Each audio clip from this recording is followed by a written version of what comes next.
Hey y'all, I'm Blaine Phillips. And I'm Jason-LeVan. We're married, like just a minute ago, but we've been together for 14 years. We have a teenage daughter. Which means she's basically an adult, right? We're also growing a business on the side together. Wow, that's a lot. Yeah, that's a lot. Through all of that, we've learned how to improve so many aspects of our lives and show up in an amazing way. So we decided to host a podcast to share our journey with you. It's called Let's Do Life Together, because that's just what we want to do with you. So if you could use some tips and tricks on how to make life a little smoother, then you're in the right place. come on in and let's do life. Get rid of all your stuff. Oh boy, how many times have I heard that this week already? And here we are, rolling into episode 11, talking about clutter. Jason's theory on clutter? Get rid of all your stuff. Christmas. You don't need it anyways. There you go. Christmas has passed. I hope you had a great Christmas. I hope everyone enjoyed the time with their family. I know we have. We're just kind of hunkering down and keeping things calm and quiet around here, which is really nice. But stop and take a look around your house. If you're in your house right now, if you're not, I bet you can envision what your house looks like. Do you have more stuff sitting around than ever? Maybe you still have presents that haven't even been gifted out to people yet, or you have things that you definitely didn't want or need, but someone had no clue what to get you, so they gave you this random candle that you don't know what to do with. Let's just say you got stuff sitting everywhere, right? It starts to close in on me a little bit. I don't like a lot of stuff. I'm not quite to the Jason extreme where he's ready to own 5 shirts and 4 pairs of pants. Is that it? Yeah, if you go online, you can find like a 30 item, 30-day wardrobe thing where, you can make all these different combinations of outfits. And this includes like shoes and belts and accessories. You're making it sound way more fancy, buddy. You don't do that. You just wear the same 5 outfits. What are you talking about? Well, I'm more advanced. Advanced. No, every time I put laundry away, I think, I have too many shirts. Oh my gosh, this joker. Whatever. And this, goes along with my, 1 in, 3 out. So if I get a new shirt, I get rid of 3 shirts. He does while standing in the store or where he sees one that he really likes, which doesn't happen often. He's like, I really like that shirt. I'm going to get it. On the way home, he tells, well, I already know which 3 I'm going to get rid of. Sienna and I just laugh. But I'd rather have, 5 good quality, comfortable shirts that I really like than, 40 random t-shirts, and most of which I won't wear. It's true.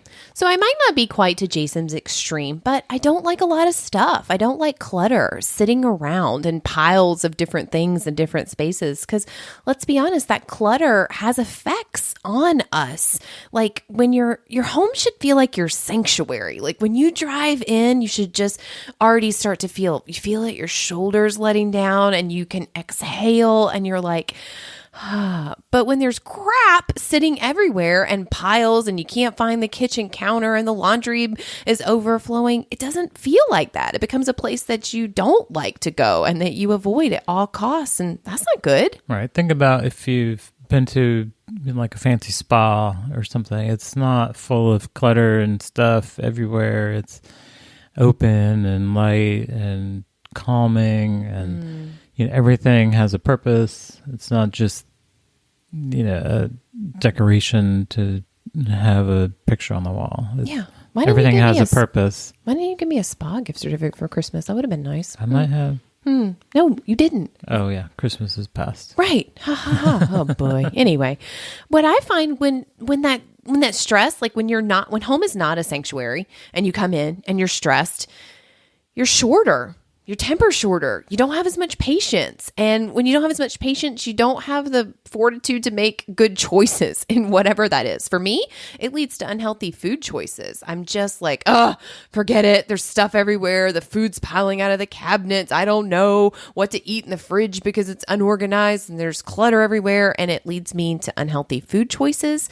It stresses me out. I'm not even kidding. I can't sit down on the couch at the end of a long day if I just see stuff strewn about the house, if I know that there's dirty dishes in the sink and the laundry's overflowing, it gives me mental stress. And then I don't have the capacity to deal with other things that are coming my way that I can't control. I can control if the dishes in the sink are there or not. I cannot control other things in my life when the boss gives you a deadline that you can't do, but I don't have the mental capacity to deal with that when I'm back here thinking about all the laundry that's backed up at the house. Right. It clutters your mind, Yeah, you can't think straight. Right. So cluttered house equals a cluttered mind, cluttered desk. I think there's some sayings about that too. Look at you busting in with all the sayings that you don't even really know, but you're trying. I appreciate you. I know of the saying. I just don't know the saying. Well, it's because you don't have stuff. That's true. Or a full cup. So how would you know these sayings? Right. Here's the thing. You got to clear the crap. You got to clear the clutter. You want to reclaim your life. You want to get some stress out of the way. It's time to declutter. And what better time than right now? While you got more stuff than ever sitting around and you probably have a few days off of work, right? You've got some free times. I know there's probably still some gatherings to do or whatever, but for the most part, this is the time of year when it kind of feels like the world shuts down. Places are closed, things are going slower, and you've got a little extra time. So why not use that extra time to set yourself up for the new year in a positive way by clearing some stuff out. Right. So if you've got kids and they, got 10 new toys, maybe it's time to, have a discussion with them. Okay, you've got these 10 new things that you're going to play with. Perhaps there's, 10 or 20 or some other, some toys that have not gotten the attention lately that other kids could benefit from. Maybe they can declutter. Kind of the one-to-one aspect to start. It feels so good. It really does to tackle a project. I don't know if you're like me, but oh my gosh, when I set my mind to something, let's say I'm going to organize the pantry. For whatever reason, the pantry is attacking me. I can't stand to open that cabinet. I'm telling this story because this happened to us 2 weeks ago, just keeping it real. But the pantry, I don't even know. I don't even know where all this stuff came from. But I didn't even want to open the cabinet. It stressed me out. Stuff was not where it was supposed to be. And so I put it on the list and I tackled it and organized it and tossed what needed to be tossed and whatever. Here's a little secret. 1, it feels really good. But 2, I find myself going back in the kitchen a couple times over the next day or two and just opening the cabinet and admiring what I did. Do you ever do that? You paint a room or you organize it or you clean something out and you find yourself just going back in there and being yeah, turning the light on in a room that maybe you never go in and you're yeah, that was me. I was opening the cabinet to the pantry and I was that looks so good because it feels good. It takes some piece of it off of your shoulders and you got a little pep in your step because you did it and you can go admire that work for sure. Yeah, and sometimes the clutter is not just because there's too much stuff, it's just because it's not organized properly. And that's something that you've kind of excel in over time. You've actually helped people just get more organized. It's true. Organizing is my jam. All right, so we're going to give you some helpful tips on how to actually get started. Because remember, I said you got some extra time and you got a whole lot of stuff. I know you do. We all do. Let me not pretend that I don't have stuff that needs to be gone through over here. I do, way less. I'm not at Jason's level. But let's get started. So the first thing is think about it right now. What area in your house gives you the most stress? Right then, where did your mind go? What is the first thing you thought of that stresses you out so much because it's just in complete disarray and there's so much clutter and stuff sitting around? Right. Do you have that dining room table situation like so many that's just piles of stuff and you never use that table because there's too much stuff on it? Would that give you peace if that was cleared out? Or perhaps your bedroom, do you want your bedroom to be a calm spa-like sanctuary for you and your partner to retreat to? Or, there are stacks of clothes and just, books that piled up and all the different things that can just accumulate in that space. You keep talking about spas. You better have a plan to take me to one soon. I'm just saying. But I'm sure your brain went somewhere right away. Whatever it is, even if it's the kitchen counter and you've got bills and paperwork laying all around, whatever it is, what's the number one spot when I said that your brain gets to? Because that's where we're going to start, in one focused area. No, if you've got 17 of them, we're not going to think about all those. We're just going to pick one. Right. What's that one area where you're going to start? It could be one kitchen cabinet. It could be your desk. It could be that dining room table. It doesn't have to even be an entire room. Yeah, so carve out some time. No, you don't need to do this when you're late to work or when you're supposed to be somewhere else. So figure out when you're going to do that and you're going to attack that area, whatever it is.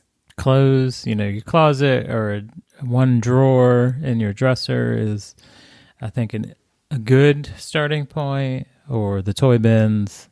Those are kind of the easier things oftentimes, because let's face it, when you open your drawer and you have, 30 shirts in there, how many do you actually wear? You can hold one up and say, when was the last time I wore this?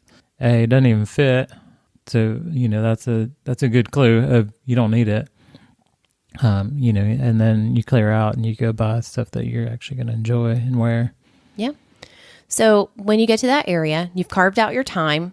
All right, we know. So let's just, for this purpose, we're going to the pantry. Okay. Our example today will be the pantry because it's fresh on my mind because I just did it. I've decided my pantry gives me anxiety. I do not like it. It needs some help. So I've carved out an hour in my day when the kids are watching a show or they're at school, or, well, they're not at school right now, but whatever, wherever they are, and I'm going. So what I do is I start with 4 piles. It's the best thing to do. 4 piles. These are the things that I'm going to keep. I still need them. They're not expired. I use them. They work. Here you go. I'm keeping these things. Next pile, trash. P.S. It's okay to throw things away. Right. You have my permission. Right. That, bag of cornmeal that you bought for one recipe 3.5 years ago that expired 2.5 years ago, it's probably okay to let that one go. And that may or may not have just happened in our pantry. Anyway, you've got the trash. Next thing, is there something in there? This may not be so relevant to the pantry, but it's another category that I do that you could sell. Is there something that you no longer use, but it is still of value and you could sell it, whether that's online, on eBay, Craigslist, Facebook, whatever. There's an opportunity for you to make a little cash in your pocket because you don't use it, you don't need it, it no longer serves you, but it could serve someone else. Yeah, and that's a good category for toys and stuff and clothes to some extent. Right. And then my 4th category is donate it. You don't need it. It's not really valuable so much that you should sell it. You don't need it. You don't use it. It's time to donate it. Like in the pantry, there were some canned goods that I don't even know how they ended up in there. I'm never going to use them. It's things that we do not eat. It's just not going to happen. But the food bank could use them. So donate those things. So you've picked your area that gave you the most stress, right? You're going to focus on that one area. You've carved out some time to do it. And now you've got your 4 piles. I don't care if you need to get a grocery sack and put those things out. You don't need a grocery sack for the trash bag. Just get the trash can out. Right. It's going directly into the trash. Trash you deal with first. Right. But you've got your plan. You're going to keep it. You're going to trash it. You're going to sell it, or you're going to donate it. And you just start. Whatever you do, I like to take it all out. You can do shelf by shelf, whatever you do, but you immediately make that decision right then. Decision? That sounded weird, huh? You make that decision right then. What do you want to do? Which pile is it going in? And then it goes there. P.S. Insider tip. If you pulled out something that belongs in another space, Jason, keep it quiet over there. Peanut gallery. If you pick out something that belongs in another section of your house, for whatever reason, this random item ended up in your pantry and it's actually a child's toy and it should go into your child's room. Don't put it back where it does not belong. Well, one, don't put it back where it doesn't belong. That's true. But here's where I get in trouble. Take it there, put it down, and walk away. Right. Do not start to then organize the toy bin. Yeah. It can be a vicious, like, daisy chain effect where you take that one item, you open that door, or cabinet, or container, or whatever, and then, oh, Right. there's all these other things. Let's start with that. Because now you're Stay in the focused. mode, right? Like you're in the mode of like organizing and cleaning. And so now you're like, oh man, these toys are out of control. No, don't get caught in the trap. It happens to me. We are focused on the pantry right now. So walk that toy into that room, put it down and walk away and get back to your task at hand. Put things where they belong. Don't put them back there if they don't belong there. That's just a little pro tip. And act quickly. Pick it up. Hold it in your hand. Make a decision. If you haven't used it in a while, Jason touched on this a little bit before, but if you haven't used it, yes, I had cornmeal in my pantry from some recipe 5 years ago. I don't make that anymore. And it was expired. Trash instantly. Don't have a conversation about, oh, well, maybe I should put it in the freezer and I might use it when grandma comes to town next year. No. One of the worst phrases, and one that I just can't stand, is just in case. So here's a guideline that I didn't come up with, but it's the 2020 rule for things. So when you come up with that just in case, or I might need it for such and such, think about it in this way. Can this be obtained in 20 minutes or less for $20 or less? If yes, then that goes. You don't keep that thing. Right. He didn't let me keep the cornmeal because if in fact I needed it, it cost like $2. I could go to the store, which is 5 minutes down the street. I could buy it and I could use it. So the cornmeal went in the trash because it was not something I needed to keep. It was not something I could sell or donate. So it's trash. Right. And one thing, when you start throwing things away, it's going to highlight some of your purchase habits. So the next time you go to buy some of these things, you might evaluate and say, okay, yeah, maybe I'll get the smallest size, or maybe there's a bulk and I can just get what I need for that particular recipe. That's a good point. For sure. So the trick is to act promptly. Go ahead and have that conversation with yourself right then. Do I really need it? Am I really going to use it? This doesn't really work in the pantry, but if you're in your closet, like, does this thing bring me joy? Am I excited about it when I wear it? Do I like putting it on? Then you can keep it. If you're not, if you're like, well, this is fine, but I never wear it because the sleeves kind of tug a little funny. Girl, stop. Get rid of it. You do not need to keep that in your closet if you know in your heart, because you know right now you have things hanging in your closet that you like, but you never wear because it doesn't fit just right, because it doesn't look like it was supposed to on you, like it did, the model, whatever. It's time for it to go. Clear the clutter, clear your space. For you, something that's come up over the years is you've held on to some things that you've liked or you've worn over the years, but with your health journey, they're just too big now. And whatever reason, you hold on to it thinking, you might need those again, but you gotta burn that bridge. Yeah, that's a great point. It's holding you back in one way or the other. If you're still holding on to your bigger jeans, no, don't do that. What are you saying? You might need them again one day? No, don't sabotage your health goals because you got your bigger jeans hanging around.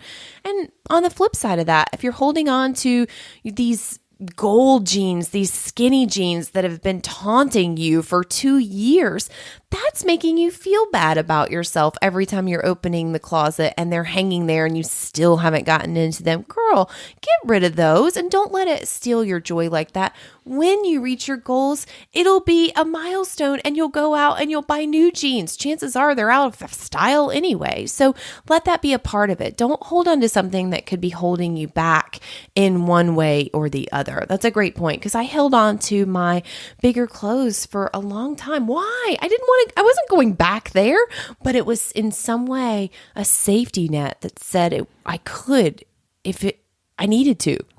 No. Yeah. So if you need help with, keeping that emotion out of it and that, that illogical connection out of it, then get somebody to help. To enlist a friend to help and just ask those questions. Do you really need this? Yeah. When was the last time you wore this? Bet you can't guess who my accountability partner is on getting rid of stuff around here, huh? But it's true. Maybe you're having a hard time making those decisions. Someone else who is not invested in it emotionally will easily tell you, which is how I've been able to help people in the past organize their spaces and go through it. It's almost like they need permission to throw it away. And I'm like, girl, you don't need that. You haven't touched it since 1942. It's time for it to go. So if you need a little extra push, find someone that you know will have no problem being honest and saying, hey, I really need to go through my closet today. Can you come over? We'll pour a glass of wine and let's do this thing. Right. And, if you do that once or twice, then the next time you can kind of do it on your own and think, oh, what would, if I held this up in front of Susan or Sally or whoever, she would say, I've never seen you wear that.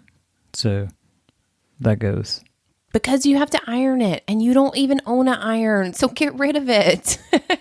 Right. Buy the thing that works for your lifestyle that you are going to actually use and you enjoy wearing. And, we keep talking about clothes, but, buy clothes that fit and you're going to feel better in them. It's true. So it's a great time of year to really assess and get rid of that. You want to feel at peace and not feel overwhelmed by those things. So while it's quiet around there, while you've got a little bit of extra time, because time is hard to come by, set yourself up for success going into 2019 and just pick some areas that you can go through. Figure out that first one that gave you the most stress and go through it, attack it, use those 4-pile systems, and then go on to the next one. It's also while the kids are out of school and they're home and maybe your husband is off on vacation or everybody's just around a little bit more, enlist other people. Kids just got a whole bunch of new stuff, right? Definitely got to teach the kids this practice early. I mean, we started years ago before, a little bit before Christmas, we would just kind of set the stage. Hey, you're going to get some stuff. You're going to get presents. You're, at that stage where kids ask for particular things. Grandparents say, what do you want for Christmas? Well, it's a good chance that they're going to get these things. So, you kind of know what's coming. So we put it on them to go through and do that purge and say, all right, what do you want to get rid of? You need to get rid of some things. And we didn't set hard limits and say you have to get rid of, 25 things. Just have them go through and look and, hey, what haven't you played with? What haven't you used? What's broken? They've have toys that are broken that they don't play with because they don't work. They go in the trash. Yep. Trash, donate, sell. Bless someone else during this season because there are kids that need things. So donate those things and just have them purge it. So it's a great time to really incorporate the family into that as you're sitting around looking at those presents and that stuff and you don't know where it's all going to go. Well, you probably need to start with getting rid of some things. So incorporate them, go bit by bit, follow the same system. Do we need to get rid of it? Do we need to sell it? Does it just need to go in the trash? Because I promise you, when you start to do this, it will feel so good. It will free up your mind to tackle the other things that you are harder and aren't as easy to do. And you'll just feel at peace about yourself going into 2019. For sure. So you definitely use the time, act now, like we said. Go through an area. Clothes are easy. So take a picture. Show us what you've purged during this holiday break. Yeah, we'd love to see that. I have a whole plan for the week of different areas that we're going to tackle. We'll be sharing that over on social media so you can see some before and afters and follow us over on stories and see what's going on. I'm Blaine Phillips and he's Phillips-LeVan, but we're excited. And you know what? The next time we talk to you, it will be 2019. Mm-hmm. Oh my gosh. I love New Year's, all things New Year's, if you haven't heard that by now. So we're excited. We're excited to do life together. We're happy that you're here. If this was valuable to you, if you know a friend who maybe needs to get rid of some clutter, go ahead, take a second, hit the share button, text your girlfriend the URL and say, hey, you need to listen to Blaine and Jason today. For now, have a great rest of your 2018. See you next year.